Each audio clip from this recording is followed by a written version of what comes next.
Hello everybody, welcome back to the channel, and as you can hear, we got the top hollow music playing in the background, and I am wearing the tie. You know what that means. It means that it's time for some more Pokemon Sleep news. Now, this one, I was kind of going back and forth on whether or not to actually make a video on this one, but I think that it's significant enough to kind of talk about, because there's some interesting stuff happening here. So, maintenance. Maintenance happening tomorrow night. They just dropped this on us tonight. I think we'll get more information within the next day because some of this information, so you'll probably be seeing another news video soon. The first 2 points that they're talking about is preparation for the new events and preparation to add new Pokemon. And they just said, please wait for more details, and for details, please see the event announcements posted at a later date. I think they're going to be telling us what this is, probably as it gets closer to maintenance, because knowing how this thing goes, typically when there's maintenance, data miners figure out quite a bit from the maintenance, so they figure out kind of what the point of it is. And preparations to add new Pokemon. If they're preparing to add new Pokemon, then that means that they're putting them in the code. Data miners, I think, are able to usually find that sort of stuff. So if it's in this data, if it's in this maintenance, then we're probably going to be hearing what those new Pokemon are pretty soon. Which means we'll probably be getting an event relatively soon, honestly. Probably near the end of January. Maybe we'll be talking about Valentine's Day, but this feels really, really early for them to be adding a Valentine's Day Pokemon. So I wouldn't be surprised if there's some sort of like weird event next week already that we weren't expecting, or even the week after. But for them to add maintenance just randomly tomorrow night feels kind of odd, so we'll probably be getting an announcement about that stuff soon. Maybe within the next week or so, but I'm expecting an announcement before tomorrow night when this maintenance is scheduled to happen. So, they're also adding a new relaxing sound. Neat. If you listen to the relaxing sounds, that's a nice little addition. I'll maybe give it a listen if I remember that it exists, but not a huge thing. Not what we're here for. I also want to talk about the stuff down here because I'll get to all this stuff in the middle last, because that's the most significant stuff, but some small bug fixes and text adjusting unified. We almost always see these two in the maintenances, but ingredients, items packet, they're not ingredients bag. Bag capacity, items bag capacity, going up to 1,000 for maximum for purchase. I don't know who needs that much bag item or item bag space, but if you do, sure, buy it, whatever. It's just kind of a thing that's going to be there, so. And a new Pokemon search parameter, searching by specialty when searching for Pokemon in your Pokemon box. I always forget that the search function is there, so this probably won't be helpful to me, but I know that a lot of people have been asking for this, and the devs have listened, they're getting it to you. Now, the really interesting stuff that I actually kind of want to discuss is the balance adjustments here. I'm going to go in reverse order, or in order of what I think is the least likely to make any change in anything, to the most likely to make any change in anything. And usually when it comes to these balance updates, they're not like actually changing the meta in any way. Typically speaking, they're just changing things around a little bit to give some buffs to players who are using these Pokemon, despite their rough traits. Basically, if Pokemon's seeing very little usage, then they give it like a little bit of a buff. But they don't want to make it supersede the options that are better than it and usually make them irrelevant. So I don't usually expect these buffs to see any like huge shift in anything, but there's something pretty notable this time around, which is why I actually decided to make this video. And that is, well, we'll just get to it. So least likely I think to make an impact is Slacking. Slacking didn't need more carry limit. It's already got quite a bit. It's a 3-stage evolutionary line. Giving it more carry limit. It's also a berry specialist, which I guess given that it's a berry specialist, it fills that inventory faster, despite it functioning like a skill specialist. So this is just kind of an odd decision, in my opinion, but okay. Frequency shortened slightly, pretty nice, but with it only being shortened slightly, I mean, Slacking is horrendously slow. In fact, if we do a quick comparison here of all the berry specialists in the game, you can see that. Now, I threw out a 2,000-hour ribbon here just for grins and giggles. But Slacking here, it's slower in producing berries than a Banette. Or, like, overall productivity. In fact, we sort this by berry strength. It's even more sad. Because you can see Slacking is literally the worst berry specialist in the game at producing berries. When we apply Berry Finding S and Favored Berry. So, Not a very powerful Pokemon in terms of berries. So it's really just got other stuff going for it, which is like its skill. In fact, if we make it max level skill, then it might get a little bit stronger. Just because now it's got such a high skill proc rate that there's something else going for it. But shortening this guy's frequency slightly isn't going to do that much. In fact, frequency adjustments make the biggest impact when they're at faster and faster tiers. Because, well, here, I'll use a quick little calculator here to show why that is. Slacking, its base frequency. Let's see, I don't have it memorized. So, let's pretend that this base frequency adjustment is 100 seconds. Because that's the tiers. Every, productivity level is based off of tiers of 100 seconds. Hour 320. So, that's 63 minutes. Plus 20. It's got a speed of 3,800 is its frequency. That's the time between helps as a base rate. If we take 100 seconds off that in order to produce the productivity impact, we just divide by the new number. So, divide by 3,700. And this is for, the time between helps, calculation. It's increasing it by 2.7% productivity. In fact, if we take that 3,800 and even give it a 200-second decrease, that's still only a 5.5% increase. Now, that's pretty significant. That's more significant than helping bonus. But it's overall, if we do that to, say, a Pokemon that's at, let's say, 3,000 speed, divide that by 2,900. Look at that. They're getting a 3.4% increase or a 7.1% increase. So it's significantly better to have frequency changes for faster Pokemon because they're getting less and less time between their helps because they're chunking it in 100-second slots. So that's why I don't think the frequency change to slacking is really going to make that big of a difference unless this frequency shortened slightly is more than 100 seconds or 200, 300 seconds. That would make a pretty big difference. It was 300 seconds, but slacking's got so many other issues going for it that I don't think a frequency change is really what it needs. It needs... Well, I mean, it could use it. It's not hurting it for sure, but it's not going to change the meta at all. People are still going to probably opt to run Vigoroths instead of Slackings because, well, instead of having 3,800 speed, why don't you just take the one that's got 5,320 speed, which is way, way faster. Let's see.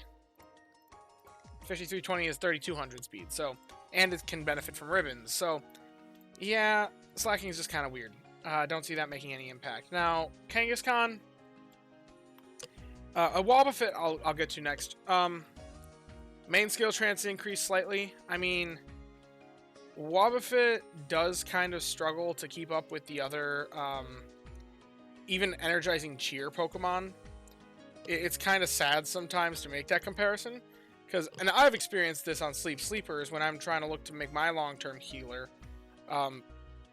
Even amongst the energizing cheer Pokemon, Wobbuffet sucks in its current state. If you look here, the second best one is, it's Slowking, Slowbro, Leafeon, Wobbuffet. I think that changes a little bit if we give them some, if we give them a ribbon to bring the Leafeon's inventory up, then that changes. But it's still 3.9 versus 4.08 as the second best option.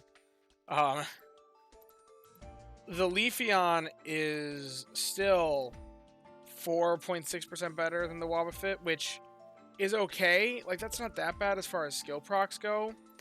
But in terms of other productivity, the Wobbuffet is doing terribly just because, once again, it's a Pokemon that has a horrendous speed. 5,820, that's better than the Slacking, but still not very good.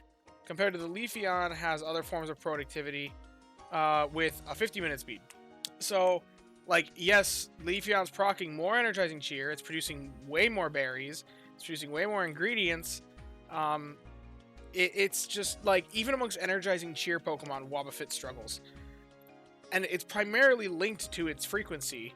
So the fact that the Wobbuffet's not getting any frequency, but it's only getting main skill chance increased slightly, it may bring it up on par with the other Energizing Cheer Pokemon. We'll see. We'll see how this changes. But it may bring it on par with these guys, but I don't think that it's going to make any significant impact, even amongst the Energizing Cheer Pokemon in the game. As far as Kangaskhan goes, I mean, Kangaskhan really just struggles because it's competing with Tyranitar. If we look into Ginger a little bit more, it's just like, it's kind of a landslide. As you can see here, the Kangaskhan produces 20 less per day than just the same Ginger or Tyranitar, and it's way easier to hunt Tyranitar. It's about the same amount as a Charizard with an ABB list, so it's really not worth hunting at all. If we compare it for potatoes, it also kind of struggles to keep up in that regard as well, because even an ABB list is like worse than a what is it called, Floragato. So like, it's just always kind of struggled, but it's like significantly behind in both soft potatoes and in warming ginger. So I don't think it's gonna really make much of an impact, even if it is getting a nice buff. It'll be nice for people who are using Kangaskhan, but I don't see it making any big change. Raticate increasing the frequency, pretty nice. Raticate really needed this. As you can see here, at 2000, if we compare with the Max Ribbon, the Raticate is way down here. Celio is way up here. Celio is significantly better than Raticate if you get that maxed out Ribbon. I don't think that's quite the case with 500 hours. Oh no, it is with the case with 500 hours. So even with a 500 hour difference, the Celio outperforms the Raticate. And that's an unevolved Pokemon. Oh. It's a second stage. It's close without any Ribbon. So yeah, obviously Walrein owns it, kicks its butt. Ninetales Alola also kicks its butt. And they're at the same island. I think the even more sad comparison is at 2,000 hours slept. You can see here, here's the... Where is it? Here's the Raticate. Here's a Shuppet. A Shuppet or a Totodile. Yeah, this guy needed something going for it. Oh, I guess I have it at max level. That's probably why. Okay, yeah. So, I don't know. Raticate really needed a buff, but I don't see a slight increase to its... or slight decrease to its frequency. Once again, it's a slight decrease. I don't think it's making that big of a difference. It's more like just making it so that if you're using Raticate, you're not as stunted as you once were. Because we're talking maybe 5% tops, 5 to 10% tops bonus. Which is significant, but not as much as you'd think. Now, the one that I actually think is very intriguing, and I never imagined would happen, is the Heracross. And this actually, I really approve of this change. Because, okay, their frequency shortened slightly. As we talked about, they chunked that in bits of 100 seconds. They never do anything else because all their frequencies are multiples of 100 seconds. If you get into the game, you'll see that. Every Pokemon has a frequency 100-second multiplier. As of right now, Heracross is only ever so slightly behind Vaporeon, 4.07 versus 3.95 for the settings that I have it set up for. You can see that they're roughly... Heracross is only slightly behind Vaporeon. And it's always kind of been that way. So, but if we make this comparison, the Heracross, 40-minute frequency. If we take that 40-minute frequency, multiply that by 60 seconds, it's got a frequency of 2,400 seconds. Remember what I said earlier about faster frequencies? Frequency decreases matter more. It's 2,300 for even just the shortest possible decrease in frequency. And that's a 4.34% increase, or 4.35% increase to the Heracross's productivity. Multiply that by the 3.95 we're getting here.